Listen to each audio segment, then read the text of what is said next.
नज़्म में ना फ़र्क है बेटा। नज़्म का खुलासा तो आपको जैसे बुक में जिस तरतीब के साथ दिया गया वही का वही लिखेंगे। हमारे पास होता है नात का खुलासा और उसमें स्टूडेंट लिख देते हैं जी जिसमें अल्लाह के नबी की तारीफ की जाए उसको नात कहते हैं। भाई उसने पूछा ही नहीं है, आप अपने क्वेश्चन पर गौर करें। उसने कहा इसका खुलासा लिखें, तो जो खुलासा बनता है वही लिखें कभी। और उसकी तरतीब, नज़्म में तरतीब अक्सर भूल जाती है। जो उसके इशारे हैं ना वो आगे पीछे हो जाते हैं, तो उसमें आपके नंबर कट जाते हैं। नज़्म के खुलासे को एज इट वैसा लिखें जैसे आपने याद किया है बुक के अंदर, उसकी तरतीब को आप फर्क नहीं कर सकते बेटा। इसके बाद आपके 3 क्वेश्चन हैं तशरीहात के। पहले नज़्म की तशरीह कर लेते हैं। हाँ जी, आप में से कोई नज़्म की तशरीह के बारे में थोड़ा सा बता दें।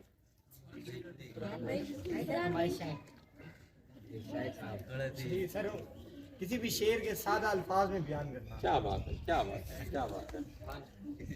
मीर तक की मीर को ना ऐसे ही लोग तंग करते थे।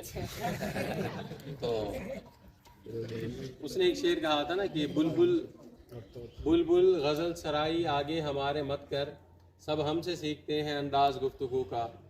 तो ये जो चौंसले हैं ना ये तो मैंने बहुत अरसे पहले देखे हुए हैं। नज़्म की तशरीह करो बेटा। नज़्म जो होती है ना वो मौज़ूआती होती है। मौजू समझते हैं आप? नज़्म हमेशा मौज़ूआती होती है। आप सल्लम की तारीफ है, आपने उसको क्या मौजू दिया हुआ है? नात, उन्वान नात दिया है ना, उसमें मौजू है आप सल्लम की तारीफ। एक और नज़्म दी गई आपको जिसमें अल्लाह की तारीफ बयान हो रही है, आपने उसको उन्वान दे दिया हम, और उसका मौजू क्या है? अल्लाह। जहाँ अल्लाह की तारीफ हो रही है उसमें पूरी में सिर्फ अल्लाह की तारीफ ही होगी। अगर करबला का वाक़या आ रहा है तो ये मौजू है ना। नज़्म के अंदर आपको हमेशा एक मौजू मिल जाता है और आपने उस मौजू पर ही तशरीह लिखनी होती है। आपके पास जितनी भी नज़में हैं आप उसकी नज़्म के पहले 2 शेर याद कर लेते हैं तो बाकी अशार आपको याद करने की ज़रूरत नहीं है, उसको सिर्फ पढ़ लें। हाँ, जो उसमें कोटेशन है, हवाला है, वो आपको सही आता हो। हवाले जितने भी हैं उसमें तशरीह के लिए जो आपके अशार दिए जाते हैं वो जितने भी हैं एग्जामिनर को याद होते हैं। आपको शेर अच्छे से आता है आप लिखें, आपको शेर नहीं आता आप ना लिखें। अगर आप गलत कोटेशन या गलत शेर लिखते हैं तो आप फौरन पकड़े जाते हैं, एग्जामिनर को पता लग जाता है। ठीक है, अब नज़्म होगी मौज़ूआती। तो शायर के बारे में जो आपने नज़्म के शायर की तशरीह लिखनी है, 2 लाइनें शायर के बारे में लिखी, उसके बाद जो शेर आपको दिया गया है वो लिखें और उसकी तशरीह लिख लें। तशरीह वाला टॉपिक जो है ना ये सबसे आसान होता है क्योंकि आप इसमें बिल्कुल आज़ाद होते हैं, आप उसमें गुफ्तगू को वाज़ेह अंदाज के अंदर कर सकते हैं। लेकिन बस जहन में यही रहे कि नज़्म का टॉपिक ना हट जाए।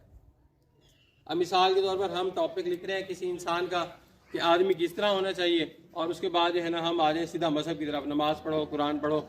उसने नमाज कुरान का जिक्र नहीं किया, लेकिन हमने सारों ने, जिस तरह हम लोग हैं ना, नमाज पढ़ी या ना पढ़ी, अल्लाह से दुआ मांग दिया अल्लाह मुझे मदीने में मौत देना, जन्नतुल बकी में मेरा दफन करना। और करतूत हमारे क्या हैं? नंबर मांग लें सर। बेटा आपने जो बोया था ना वही वो काटोगे। ठीक है।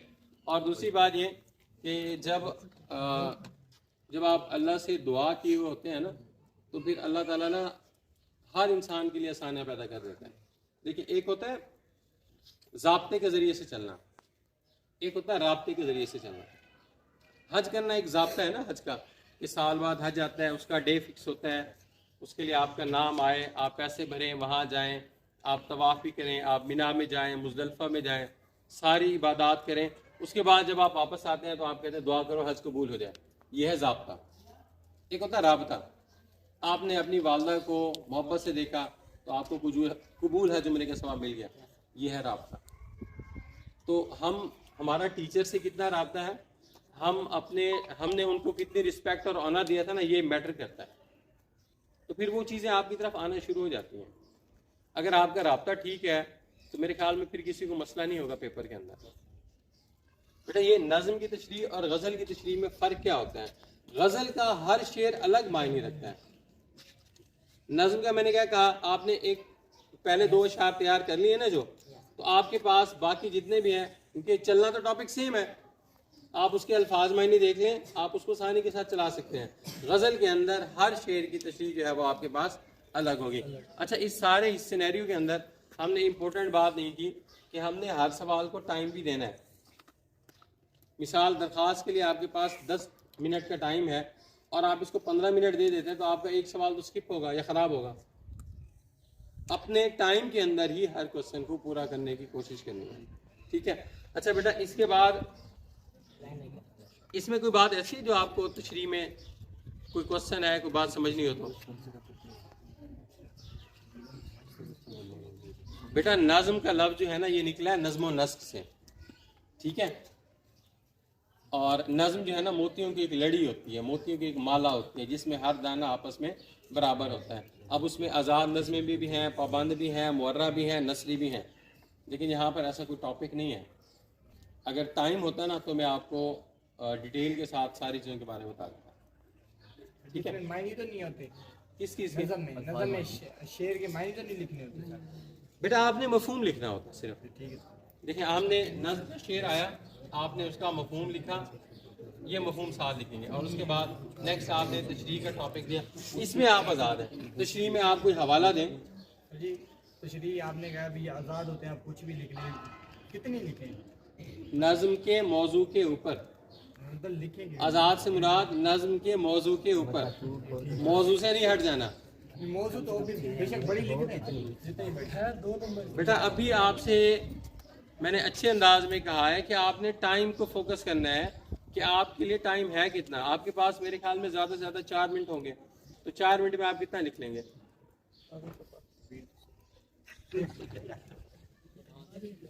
मकसद क्या था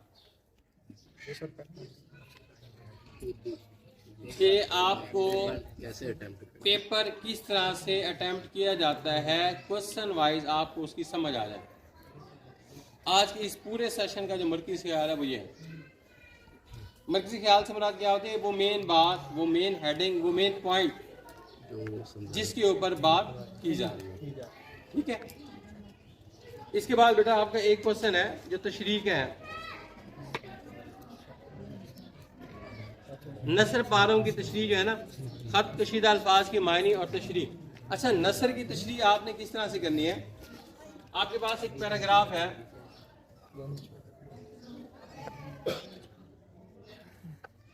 अगर आपके पास 8 जुमलों पर मुश्तमिल एक पैराग्राफ है या 7 जुमलों पर मुश्तमिल एक पैराग्राफ है, अगर आप उसकी इकट्ठी तशरीह करना शुरू करेंगे तो आप एक पेज के बाद आपको लिखना नहीं आएगा।